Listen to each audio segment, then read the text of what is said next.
Kamu ang asin sa katawhan, nag-ingon kanato ang Ginoo. Kung ang asin kawad-an sa iyang kaparat, wala na kini kapuslanan. Ug angay lamang ihisalibay, ug tunuban sa mga tao. Kung maingon niini ang tao, kawad-an siyag bili ning kalibutan. Kamu ang kahayag sa katawhan, nag-ingon kanato ang Ginoo. Ang syudad nga nahimutang sa bungtod, dili gayud matago. Walay magdagkot ug suga, aron lamang taguan sa gantangan.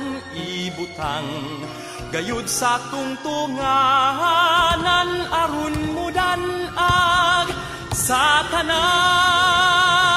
Busa ipadan-ag gayud ang inyong kahayag, at tubangan sa mga tao, aron makita ang maayo ninyong buhat. Ug magdaig silang tanan sa inyong langit nung amahan. Ug magdaig silang tanan sa inyong langit nung amahan.